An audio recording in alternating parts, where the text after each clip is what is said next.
What's up guys, Janabrico here and welcome back to yet another video. So guys, in this video I will share 11 tips para makapasa kayo sa board exam nyo.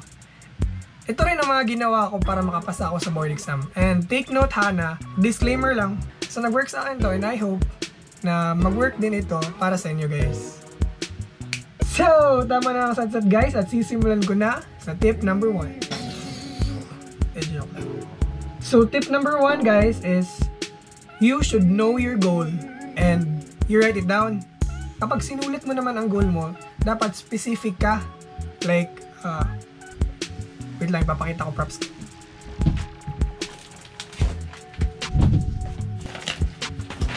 Dito ko nilagay ang mga goals ko.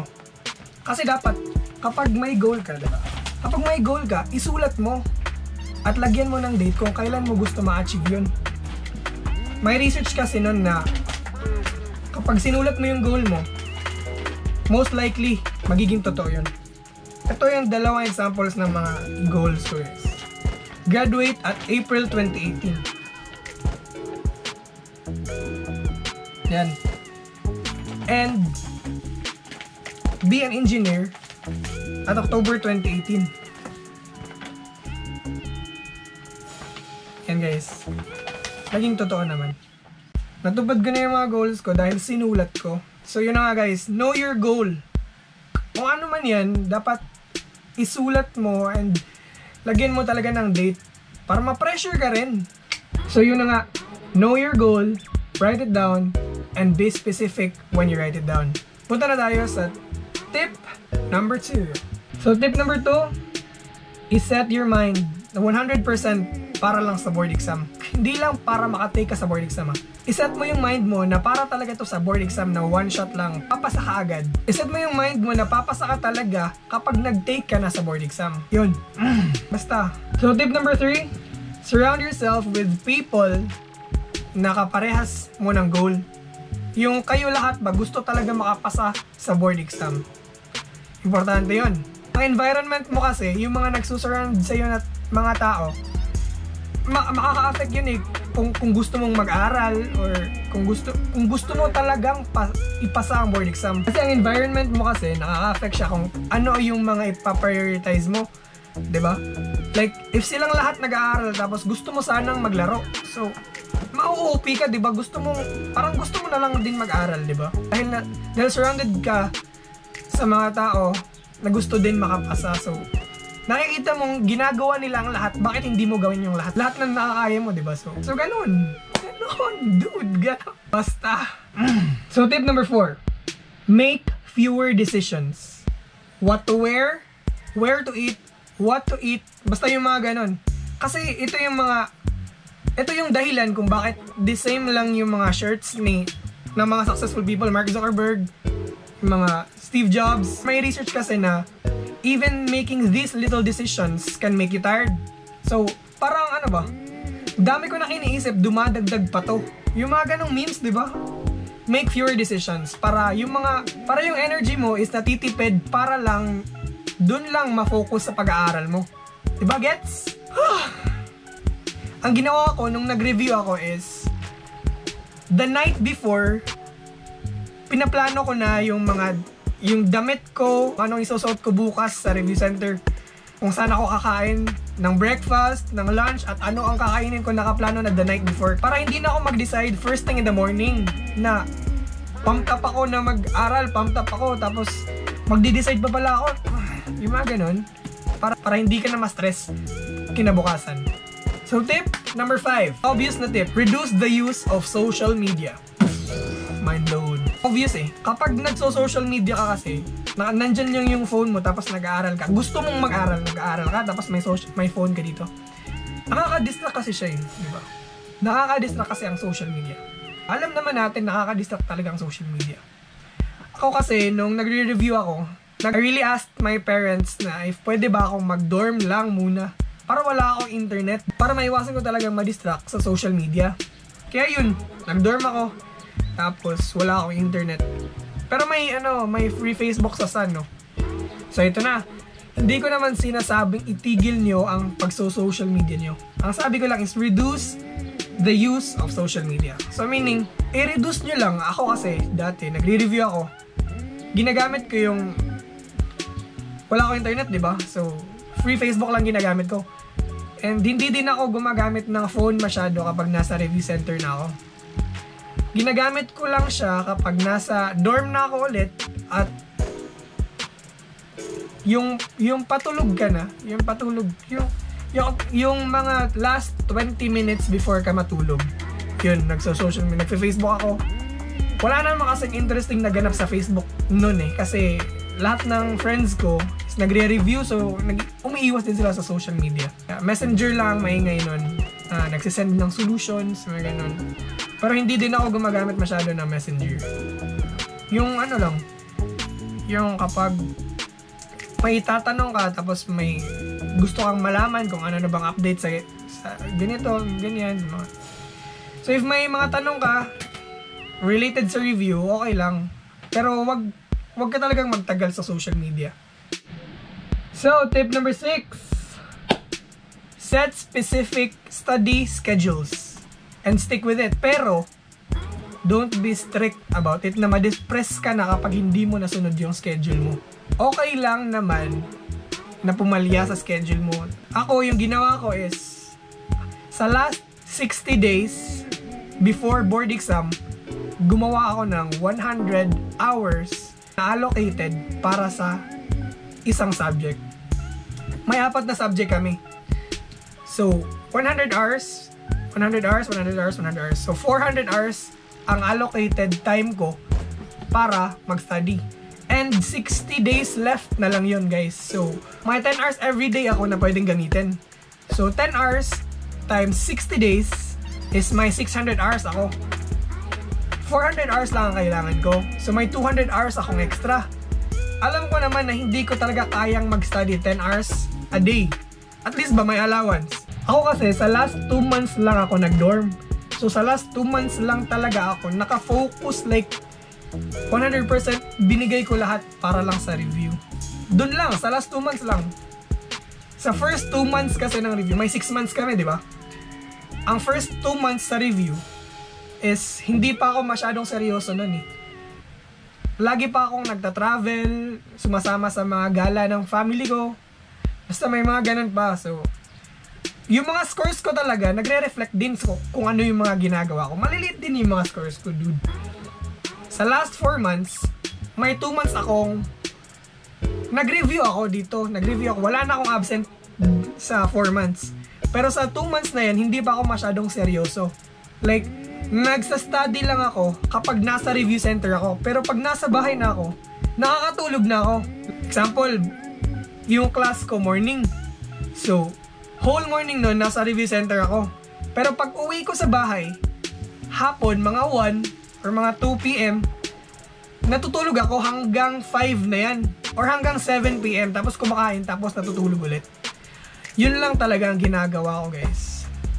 Ewan ko lang, basta nakakapagod talaga yung travel, yung pa-commute.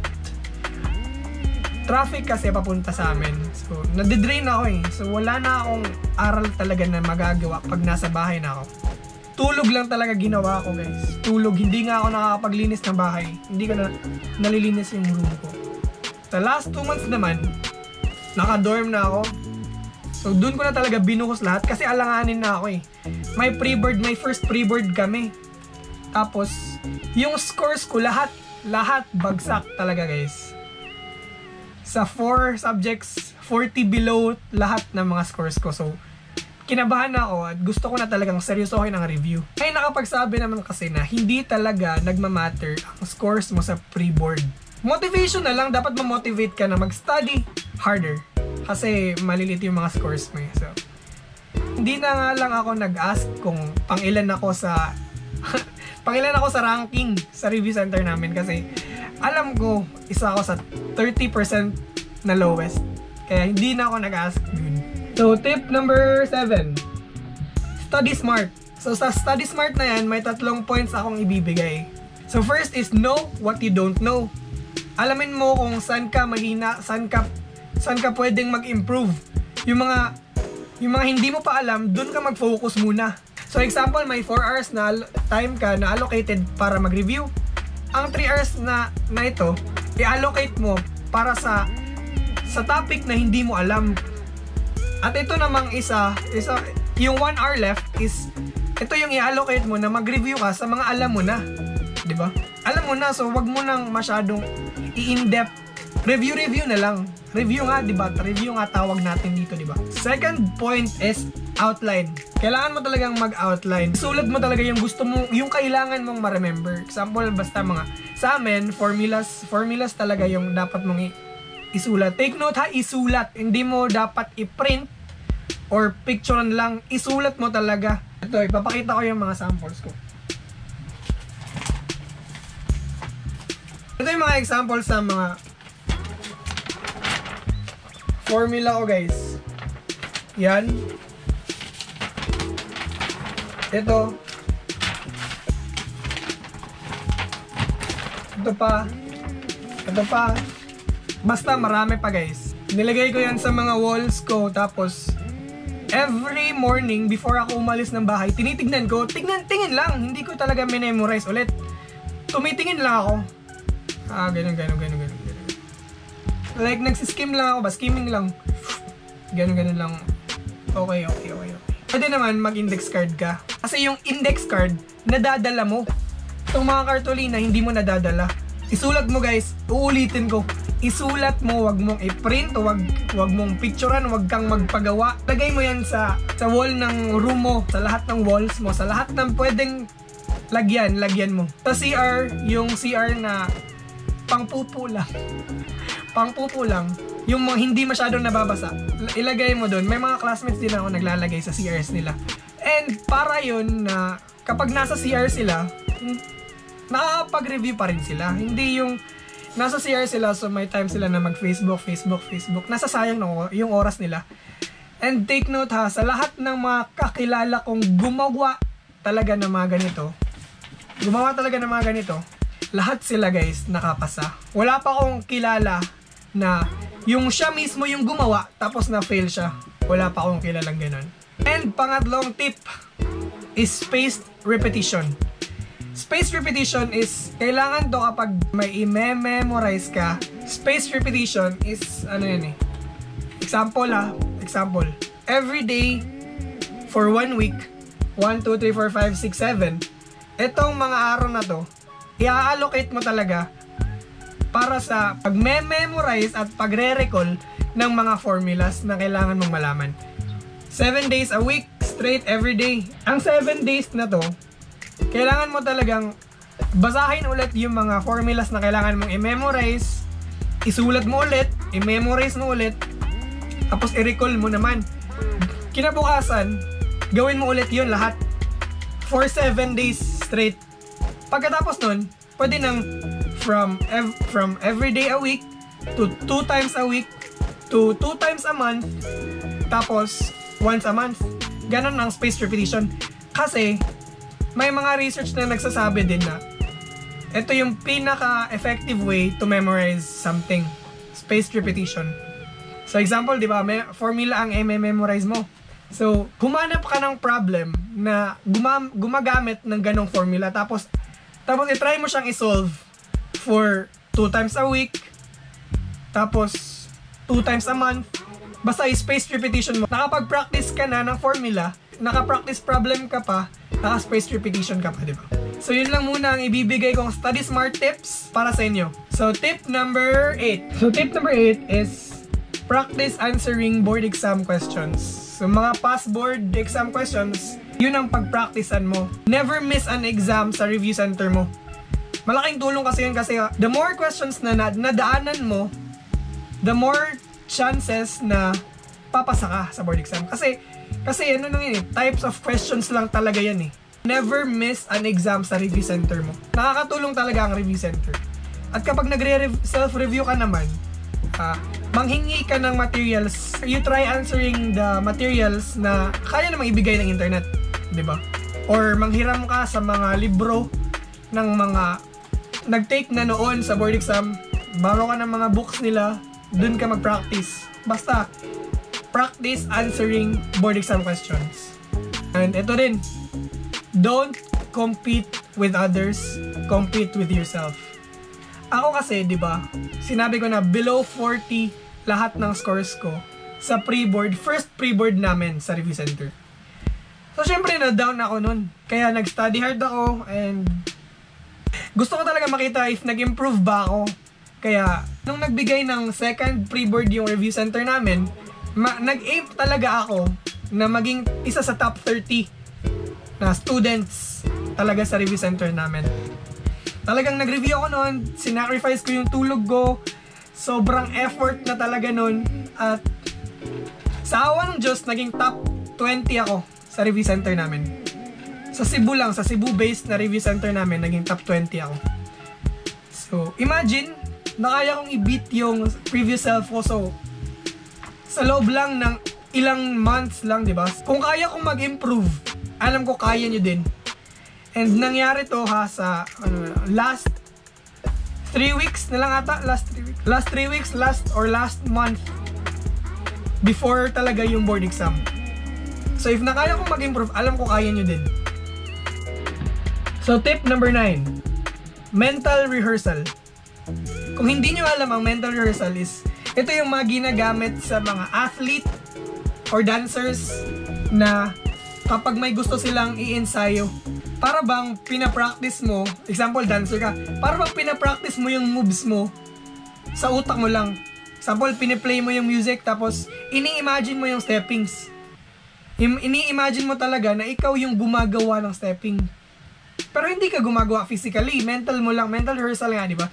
So mentally mo lang ginagawa, mentally mo lang sinasayaw yung mga steppings. Ito din yung mga ginagawa ng mga athletes, na mga tennis player, mga ping pong player, na kapag may natutunan silang bago, matutulog sila, tapos sa dream daw nila, doon daw sila nagpa-practice ng paano mag-serve ng spin, ping pong, paano mag-spin, tapos paano ba yung curve ng mga tira, sa mental rehearsal lang doon.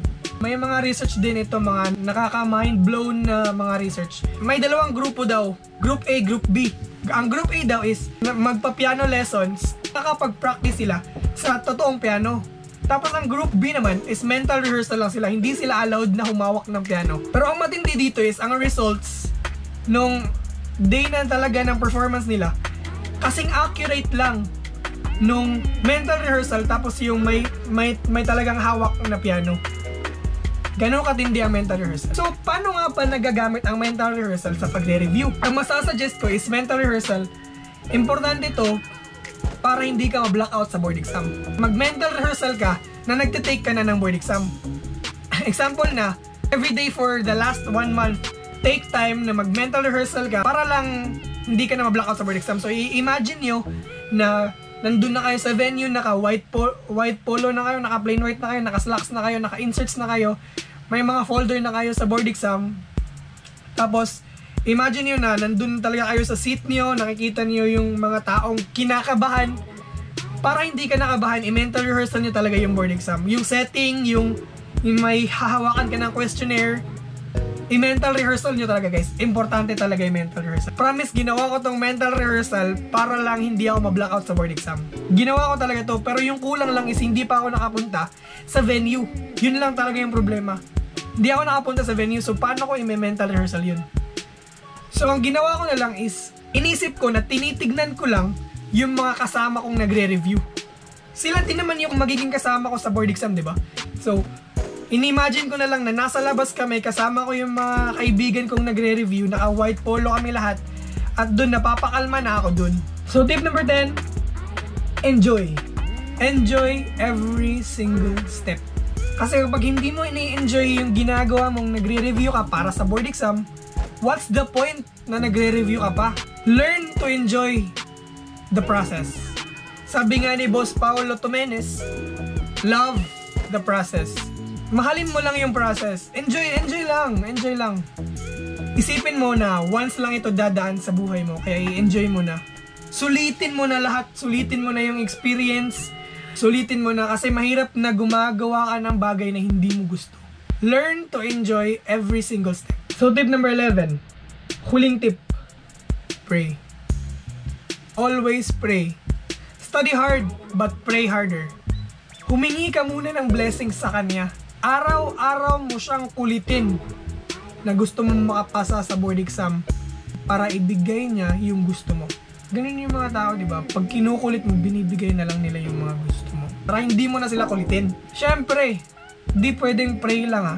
Do your best and God will do the rest kasi. Ang quote ko kasi nung nagre-review ako is, ask and you shall receive. Seek and you shall find. And knock and it shall be opened to you. Yun talaga yung quote, yung Bible verse na tumatak sa akin nung nagre-review pa ako. Ito din yung sinabi nung last mass. Yung mass na the day before the board exam. Ito yung sinabi.